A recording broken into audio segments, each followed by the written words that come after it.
ഹാഷ്മി, നേരത്തെ നമ്മൾ ചൂണ്ടിക്കാട്ടിയതുപോലെ വളരെ പ്രസക്തമായൊരു മുദ്രാവാക്യവുമായി വളരെ സാമൂഹിക ഉത്തരവാദിത്വം നിറവേറ്റുന്നതിൻ്റെ ഭാഗമായി നമ്മൾ ആ യാത്രയ്ക്ക് തുടക്കമിടുകയാണ്. 100 അമ്മമാരുടെ സാന്നിധ്യം എന്നുള്ളത് ആ ഉദ്ഘാടന വേദിയിലെ ഏറ്റവും പ്രസക്തമായിട്ടുള്ള, ഏറ്റവും ശ്രദ്ധേയമായിട്ടുള്ള ഒരു കാര്യമാണ്.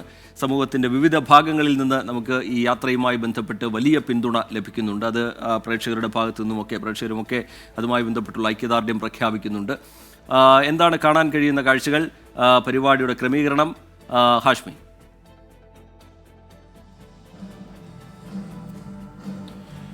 ഞാൻ നിൽക്കുന്നത് സാക്ഷാൽ രവീന്ദ്രനാഥ് ടാഗോറിന്റെ പ്രതിമയ്ക്ക് മുന്നിലാണ്.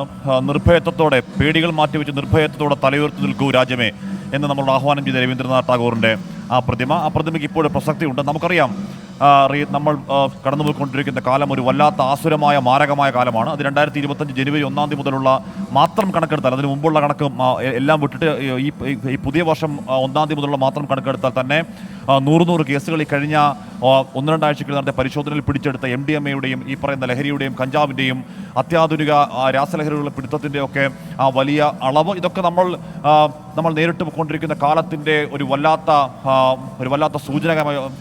സൂചനയും സൂചകമായി കാണാം.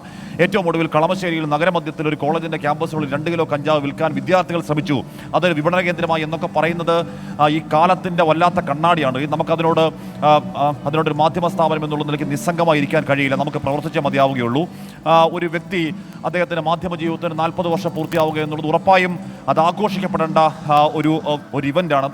പക്ഷേ നമ്മൾ SKN മാധ്യമ ജീവിതത്തിന്, ബ്രോഡ്കാസ്റ്റിംഗ് ജീവിതത്തിന് 40 വർഷങ്ങൾ നമ്മൾ ആഘോഷത്തിൽ നിന്ന് മാറി നിന്നുകൊണ്ട്, നമ്മൾ ആഘോഷമല്ലാതെ സാമൂഹ്യ പ്രസക്തിയുള്ളൊരു വിഷയം ഏറ്റെടുത്തുകൊണ്ട് കേരളത്തിൽ അങ്ങോളം ഇങ്ങോളം നമ്മൾ നടക്കാൻ പോകുന്നു. നമ്മൾ വെറുതെ നടക്കലല്ല, അത് വളരെ ക്രിയാത്മകമായ ചില ചർച്ചകൾക്ക് കൂടി നമ്മൾ തുടക്കമിടാൻ പോകുന്നു.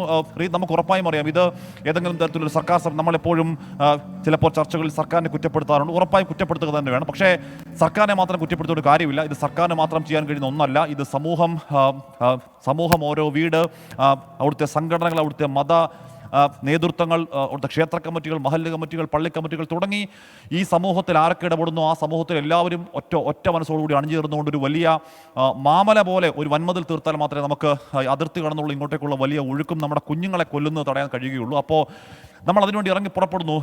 റീത്ത്, നമ്മൾക്ക് ഇത് ഹൈറ്റേമാണ്. ഇത് നമുക്കിനി ഇനിയും കാത്തിരിക്കാൻ കഴിയില്ല. അതിനുവേണ്ടിയുള്ള നമ്മൾ മുന്നോട്ട് വെക്കുന്ന 2 മുദ്രാവാക്യങ്ങൾ, ഒന്ന് എൻ്റെ കേരളം, എൻ്റെ അഭിമാനം എന്നുള്ളതാണ്.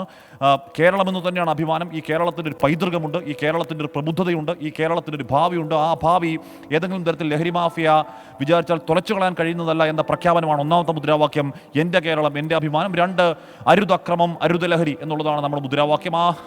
ഈ പറഞ്ഞ ലഹരിയും ലഹരിയോടനുബന്ധമായ അതിക്രമങ്ങളും, ഇനി ലഹരി ബന്ധമില്ലാത്ത അതിക്രമങ്ങളും, കുട്ടികൾ അഗ്രസീവ് ആവുന്നതൊക്കെ നമ്മൾ ഒരുപാട് വാർത്തകളോട് നമ്മൾ കാണുന്നു. അപ്പം നമ്മൾ ട്രിവാൻഡ്രത്ത് തുടങ്ങാൻ പോകുന്ന നമ്മൾ ടാഗോർ തിയേറ്ററിൽ നിൽക്കുകയാണ്. ഇന്ന് നേരത്തെ എസ് ബിജുമാർ പറഞ്ഞ പോലെ 3 മണിക്ക് മുഖ്യമന്ത്രി പിണറായി വിജയൻ അഭിമുഖത്തിലുള്ളത് കേവലം ഒരു മാധ്യമ മേധാവി മുഖ്യമന്ത്രിയോട് നടത്തുന്ന ഒരു സംവാദം എന്ന നിലയ്ക്ക് മാത്രം അതിനെ കാണേണ്ടതില്ല. അത് ചില നിർണായകമായ ക്രിയാത്മകമായ സർക്കാരിൻ്റെ ചർച്ചകൾ, സർക്കാരിന് ചെയ്യാൻ കഴിയുന്ന എന്ത് എന്ന് മുഖ്യമന്ത്രി കേരളത്തോട് മനസ്സുറക്കാൻ പോവുകയാണ്. മാധ്യമം എന്നുള്ള നിലയ്ക്ക് നമുക്ക് ചെയ്യാൻ കഴിയുന്ന എന്ന് പറഞ്ഞാൽ 24 എന്നുള്ള നിലയ്ക്കല്ല, മാധ്യമ മേഖലയ്ക്ക് എന്തൊക്കെ ചെയ്യാൻ കഴിയും എന്നുള്ള കാര്യം SKN മുഖ്യമന്ത്രിയോടുകൂടി അങ്ങോട്ട് പറയാൻ പോകുന്നു. അങ്ങനെ കേവലം ഒരു സംവാദം, ഒരു ഇൻ്റർവ്യൂ എന്നതിനപ്പുറം കേരളത്തെ രക്ഷിക്കാനുള്ള ഒരു മാനിഫെസ്റ്റോ തയ്യാറാക്കാനുള്ള ഏറ്റവും നിർണായകമായ ഒരു ഇൻ്റർവ്യൂ ആയിട്ട് വേണം മുഖ്യമന്ത്രിയുമായി അത് കാണാൻ. അതിനുശേഷം SKൻ്റെ യാത്രയ്ക്ക് ഇന്ന് തുടക്കമാകുന്നു. നാളെയാണ് ട്രിവാൻഡ്രത്ത് തുടങ്ങുന്നത്. നാളെ മോർണിംഗ് ഷോ മുതൽ ആ യാത്ര, പ്രതിപക്ഷ നേതാവ് അടക്കം പങ്കെടുക്കുന്ന യാത്ര നാളെ തുടങ്ങാൻ പോകുന്നു. കേരളത്തിൽ അങ്ങോളം ഇങ്ങോളം പ്രമുഖരെ കാണാൻ പോകുന്നു. നമുക്ക് എന്താണ് ഇതിനെതിരെ ചെയ്യാൻ കഴിയുക എന്നുള്ള വളരെ സീരിയസ് ആയ ഗൗരവമായ ചർച്ചകൾ നടക്കാൻ പോകുന്നു.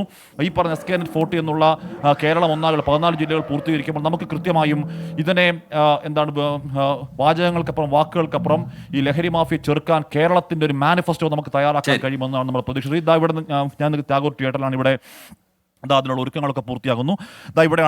ഇതാണ് വേദി.